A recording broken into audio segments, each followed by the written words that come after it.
चालान बहुत सारे होते हैं भाई साहब, आपको पता हो तो।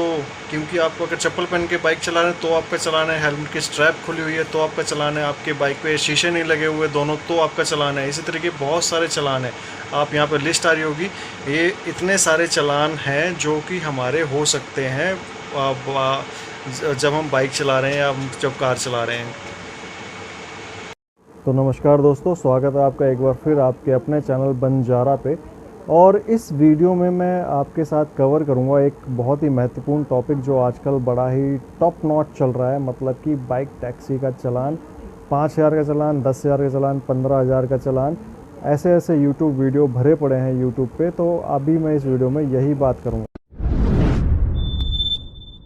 तो जैसा कि आपने मेरे पहले वाला वीडियो देखा हो तो उसमें मैंने आपको बोला था कि मेरी अंदर से मन कर रहा है, इच्छा कर रही है कि मैं सीधा जाके पुलिस वालों से ही पूछूं कि भैया आखिर ये चालान का मामला है क्या। मैंने वीडियो देखे थे कि उसमें था कि भैया 5,000 का चालान हो गया है सवारी बिठाने के ऊपर। तो मैं 3 जगह पे गया लोकेशंस पे, और तीनों जगह पे मतलब कि मैं रूट पे घूम रहा था, और 3 लोकेशन पे मुझे 3 पुलिस वालों से बात करने का मौका मिला। तो पहली लोकेशन थी बक्करवाला की क्रॉसिंग, दूसरी लोकेशन थी मुंडगा इंडस्ट्रियल एरिया के पास क्रॉसिंग, और तीसरी लोकेशन थी नजफगढ़। तो अब मैं 3 जगह पे तीनों पुलिस वालों से बातचीत करी। उन्होंने वीडियो पे तो कुछ नहीं बोला, और फिर वहाँ पे सिचुएशन भी ऐसी नहीं थी कि मैं वीडियो बना पाऊँ, और खैर वो वीडियो पे बोलते भी नहीं। हालांकि उन्होंने जितनी मुझसे बात करी काफ़ी आराम से बात करी, और तीनों के जवाब लगभग लगभग सेम ही थे। तो पहला सवाल मेरा उनसे ये था कि भैया आखिर ये बाइक टैक्सी लीगल है या इलीगल। तो इसका जवाब ये है कि भैया बाइक टैक्सी लीगल है जब तक आपके पास येलो कलर की प्लेट है। प्राइवेट बाइक पे आप सवारी नहीं बिठा सकते, कमर्शियल काम नहीं कर सकते प्राइवेट बाइक पे। और इस पे जो चालान है वो चालान है आपका 2,000 से शुरू होता है और 5,000 तक जाता है। तो ये है इसका चालान का प्रावधान। और बाइक टैक्सी का कि हम वाइट प्लेट में बाइक टैक्सी चला सकते हैं कि नहीं। दूसरा मेरा सवाल था कि भैया पार्सल का क्या कर सकते हैं, पार्सल पे भी चालान है क्या। तो उसका जवाब ये मिला कि भैया पार्सल पे, छोटे मोटे पार्सल पे कुछ नहीं है, क्योंकि अपना घर का सामान भी लोग कैसे लेके जाएं, बैग में लेके जाएंगे, पीछे बांधेंगे, बाइक में साइड में बांधेंगे। लेकिन उस पर चालान तब है जब ओवरलोडिंग होती है। ओवरलोडिंग आपने भाई बहुत बड़ा, अब ये तो नहीं है कि आप अगर आपके बाइक पे कोई 5-6 फुट चौड़ी चीज़ लेके जा रहे हो तो आसपास चलने वाले बंदे को परेशानी होगी, ठीक है। तो ओवरलोडिंग पे उस पर भी चालान है जो कि 3,000 रुपये तक का होता है। 3,000 रुपये का होता है बाइक पे ओवरलोडिंग का चालान। और इसके बाद मेरा पूछा कि भैया परमिट कैसे मिल सकता है ये लो का। तो उसके लिए जवाब मेरे को ये मिला कि परमिट के लिए तो ऑनलाइन तो हम अप्लाई का अभी कोई ऑप्शन है नहीं, लेकिन अगर आपको आपका कन्वर्जन कराना है बाइक का, वाइट प्लेट से येलो प्लेट करानी है, तो आपको आरटीओ के ऑफिस जाना पड़ेगा। जितने भी डॉक्यूमेंट्स वो मांगेंगे वो डॉक्यूमेंट्स आपको सबमिट करने पड़ेंगे। जिसके नाम पे गाड़ी है उसका जाना ज़रूरी है। ये तो खैर नॉर्मली होता है, आपका लाइसेंस वगैरह लगेगा, और फिर जो भी उनकी फ़ीस होगी वो आपको सबमिट करनी है। जैसे चंडीगढ़ में तो इसकी 2,200 रुपये की फ़ीस होती है परमिट की, और फिर प्लेट्स के कुछ चार्जेस होते हैं, और 1-2 चार्जेस को और मिला के ये खर्चा 3,500 के आसपास पड़ता है चंडीगढ़ में। तो दिल्ली में हो सकता है थोड़ा कम हो। तो ये सारी चीज़ें करने के बाद आपको परमिट मिल जाएगा। परमिट का मतलब अप्लाई हो जाएगा और वो आपका परमिट आ जाएगा, उसके बाद नंबर प्लेट्स भी आ जाएंगी। तो फिर सबसे बड़ा कंक्लूजन मेरा ये रहा उनसे बात करने का कि पुलिस वाले भी नॉर्मल किसी को ऐसे रोकते नहीं। जैसे कि अभी एक वीडियो में मतलब बताया जा रहा है कि एक बंदे को रोका गया और उसका 5,000-7,000 का चालान हुआ। मुंडका में जो पुलिस वाले थे उनमें से मेरे को बताया कि वहाँ पे एक बाइक वाले को रोका गया था, और उसका बाइक टैक्सी का प्राइवेट बाइक को कमर्शियली यूज़ करने के लिए चालान हुआ था। लेकिन वो चालान हुआ कैसे? वो हुआ ऐसे कि जो भाई साहब जो बैठे हुए थे पीछे, उनके जो उनका पैसेंजर बैठा हुआ था, उन्होंने हेलमेट नहीं लगाया हुआ था, और हेलमेट के चक्कर में उनकी बाइक को रोका गया।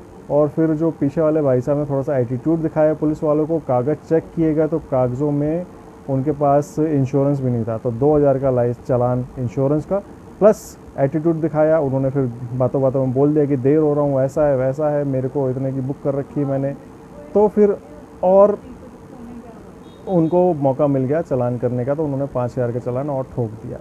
चालान की जो बात मेरे को पुलिस वालों ने बताई, ये जुलाई के आसपास की बताई है, मिड जुलाई में ये चालान हुआ था। और ये जो यूट्यूब पे आ रहा है वो अभी 2 अगस्त का चालान बताया जा रहा है। तो फ़िलहाल यही था।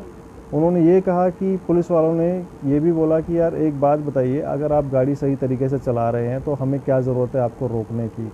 आपने हेलमेट नहीं लगाया, आप गाड़ी गलत तरीके से चला रहे हैं, हॉकिंग कर रहे हैं, तो रोका जाएगा ही। और रोका जाएगा तो कागज़ भी चेक होंगे, और अगर पता चलेगा कि पीछे आप बाइक का कमर्शियल यूज़ कर रहे हैं तो उसका भी चालान होगा। ढंग से गाड़ी चलाइए तो आपको कोई नहीं रोकने वाला। आपका बस ये होगा कि आप अपने पैसेंजर को बोल के रखिए कि भाई अपना हेलमेट बांध के रखिए, और हेलमेट का अगर चालान होता है, अगर कोई भी चालान होता है तो उसके ज़िम्मेदार आप हो गए। पैसेंजर एग्री करेगा, यार उनको बताओ कि यार हेलमेट का ही चालान 1000 रुपये का है, और अगर आप नहीं लगाओगे तो 1000 रुपये आपको बेयर करने पड़ेंगे। फ़िलहाल ये है ऐसी बात है। अब इसका बस मेन फैक्टर यही आता है कि अब जैसे कि आप जा रहे हो तो आपके पीछे कौन बैठा हुआ है इससे किसी को कोई मतलब नहीं। और अगर ऐसे सारी बाइकें अगर पुलिस वाले चेक करने लगे तो यार पूरा दिन तो बाइक चेक करने में जाएगा ही जाएगा, प्लस ट्रैफिक इतना हो जाएगा ना रोड पे, एक बाइक को अगर वो चेक करेंगे तो ये पॉसिबल नहीं है कि हर एक बाइक को चेक किया जाए। अब उनको पता कैसे चलेगा कि पीछे सवारी बैठी है? जब वो आपके कागज़ चेक करेंगे, कागज़ चेक करेंगे और आपसे बात करेंगे, और पीछे वाली सवारी से क्वेश्चनात करेंगे, सवालात करेंगे। और ये कब होगा? जब वो आपको रोकेंगे कब? जब आप कोई ना कोई रूल को तोड़ रहे होंगे। तो रूल ब्रेक मत कीजिए, अपना ढंग से चलिए। और वैसे भी वो सबसे पहले ये नहीं पूछते कि भाई पीछे बैठा सवारी कौन है, ये क्वेश्चन तो जनरली आता ही नहीं है ट्रैफिक वालों का। वो आपसे आपके कागज़ पूछते हैं, कागज़ मांगते हैं। आपने अगर रेड लाइट जंप करी है तो आपका उसका चालान होगा, हेलमेट नहीं पहना उसका चालान होगा, या जो भी आपने रूल ब्रेक किया उसका चालान होगा। उनको आज तक तो मेरे साथ कभी ऐसा नहीं हुआ, और आपके साथ भी नहीं हुआ होगा कि वो पूछे कि पीछे सवारी बैठा रखी, क्या बैठा रखा। अगर उनको थोड़ी सी भी भनक लगे कि आप ने सवारी बैठा रखी है तो वो ज़रूर पूछ सकते हैं। तो आप बोल सकते हैं कि भाई पीछे बैठा हुआ बंदा मेरा दोस्त है, कोई रिश्तेदार है या फैमिली मेम्बर है। और यही चीज़ आप अपने सवारी से भी बोल सकते हैं कि थोड़ा सा कोऑपरेट कीजिए आगे अगर ऐसा कुछ होता है तो। और ये सारी बातें मैं अपने मन से नहीं बोल रहा हूँ, ये सारी बातें मेरे को उन तीनों पुलिस वालों से बात करने का कंक्लूजन है। मैं वो बता रहा हूँ कि उन्होंने भी मुझे यही सलाह दी है कि अगर आपको काम करना है तो तरीके से करिए, ज़्यादा एटीट्यूड मत दिखाइए। जब भी आपको रोका जाता है पेपर्स के लिए या फिर किसी भी चीज़ के लिए, कोऑपरेट कीजिए दिल्ली पुलिस के साथ, ट्रैफिक पुलिस के साथ, तो आपका चालान से आप बच सकते हैं। और अगर आपको सही चलना है, मतलब लीगली बाइक टैक्सी चलानी है, तो अपनी येलो प्लेट लगाइए और चलाइए। लेकिन येलो प्लेट लगाने के बाद भी अगर आपके पीछे बैठी सवारी ने हेलमेट नहीं लगाया तो आपकी बाइक तो रोकी जाएगी तब भी। तो अपने रूल से चलिए, मेन चीज़ यही है। और आपको वीडियो में दी गई इन्फॉर्मेशन अगर पसंद आई हो तो वीडियो को लाइक ज़रूर कर लीजिए, चैनल को सब्सक्राइब करना मत भूलिएगा। और इसी तरीके की इन्फॉर्मेशन मैं आपको आगे वीडियोस में भी देता रहूँगा। तब तक के लिए थैंक यू फॉर वॉचिंग।